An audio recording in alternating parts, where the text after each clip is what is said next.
जो सलमान खान बताया जा रहा है कि उनके यहाँ टेक्स्ट मैसेज किया था। टेक्स्ट मैसेज करने के बाद उसने अपने आप को लॉरेंस बिश्नोई गैंग जो वर्तमान में चल रहा है उसका भाई अनमोल बताकर मैसेज किया, जबकि उसका मूल नाम तैयब अंसारी है, जो कि मुड़िया हाफिज़ का बरेली का रहने वाला है। और उसके परिवार के आज हम जानकारी लेने आए हैं, आखिर उसका व्यवहार कैसा था। क्यों और इनके चाचा का कहना है कि ये कुछ इसका व्यवहार देखा जाए, उसकी ग्राउंड रिपोर्ट देखी जाए, गांव की थाने में भी देखा जाए, अगर इसके साथ इसने पहले कभी ऐसा कार्य नहीं किया तो इसे एक बार माफ़ किया जाए, जिससे कि इसके वार्निंग देकर छोड़ा जाए। और मैं इस समय उसके घर पर इनके परिवार से दादा के साथ हूँ। इन दादा है, ये परिवार है उनका, आसपास के लोग हैं। और आगे आप सरकार या प्रशासन से क्या कहना चाहेंगे कि तैयब अंसारी के लिए, क्योंकि ये कदम उसने पहली बार उठाया, क्योंकि उसकी पहले कोई हिस्ट्री नहीं रही कि जिसे उनने पहले कदम उठाया उसे माफ़ किया जाए, या और कुछ कहना चाहेंगे? जी, हम तो ये चाहते हैं, गलती तो इंसान से हो जाती है, बच्चा समझ कर उसको माफ़ कर दिया जाए। और आप देख सकते हैं मैं इस समय मुड़िया हाफिज़ में था और इनके माँ से मिला और उनके चाचा से मिला, और उनके गांव में आज कल जो एसओजी की टीम भी आई होगी और पुलिस भी वाले आए होंगे, उन्हें जानकारी ली, लेकिन उन्हें यही बताया है कि उनका पहले आपराधिक रिकॉर्ड कोई नहीं था, लेकिन दिल्ली और नोएडा में जाकर उसके कुछ लोगों के साथ गलत संपर्क हो गए, जिस कारण उसे कल उसे पुलिस ने गिरफ्तार कर लिया और उसे अपने साथ मुंबई ले गई है। अब आगे क्या होता है क्या नहीं होता है इसकी जानकारी हमें नहीं है, लेकिन ये बस इनके चाचा का यही कहना है कि उसे एक बार माफ़ किया जाए, क्योंकि बच्चा है, किसी से गलती हो सकती है। लेकिन इस समय लॉरेंस बिश्नोई गैंग बहुत सक्रिय है, क्योंकि उसकी तलाश यूपी और सभी राज्यों में जारी है। ये बताया जा रहा है कि उसके सदस्य मिल गया था, लेकिन अब इसकी पूरी जानकारी तो पुलिस निकालेगी।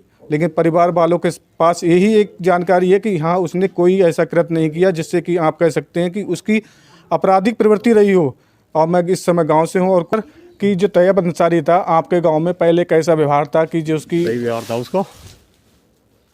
था उसको मेहनत मजदूरी करता था, बाहर जाके और घर पे आता था, अपनी 10-15 दिन रुका, 20 दिन रुका, आती अपने काम पर फिर चले जाता। आपका उससे क्या रिलेशन है? गाँव का है हमारे। अच्छा, आपके गांव का है।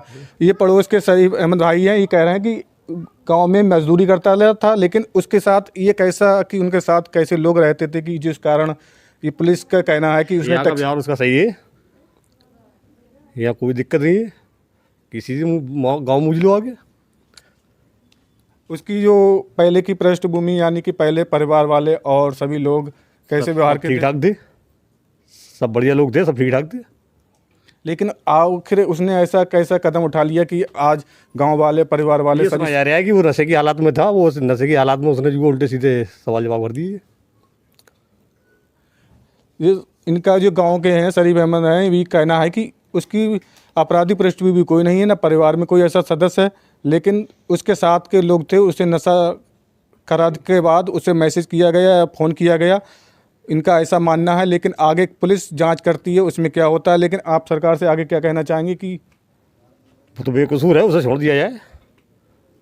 हम सरकार को बार बार निवेदन करेंगे, ये बेकसूर है, इसे छोड़ा जाए, ये कैसे न कैसे फंस गया नशे में कह के।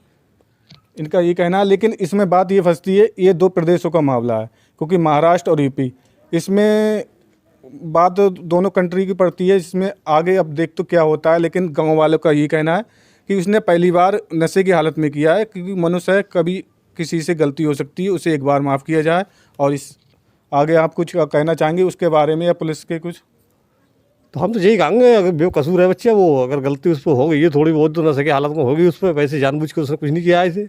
और न्यूज़ पे भी दिया है और न्यूज़ पे दिखाई भी रहे हैं, सारा कुछ दिखा रहे हैं कि ऐसा है कि वो भूल में था और चकलस में ये काम कर बैठा है, और ऐसी कोई बात नहीं है उसके बारे में। और जो जानकारी ली गई थी घर से, तो जानकारी में कुछ भी नहीं है, बिल्कुल साफ है बच्चा। मैंने भी न्यूज में यही देखा है कि जो एसओजी के और भोजीपरा पुलिस का आई थी, उन्होंने यही बताया है कि उसकी पृष्ठभूमि, यानी कि गांव में कोई ऐसा किसी से झगड़ा या कोई दुश्मनी नहीं थी, लेकिन उसने पता नहीं किस हाल में कि कैसे इसने ये कृत्य कर दिया कि उसने धमकी भरा पत्र वो मैसेज किया था।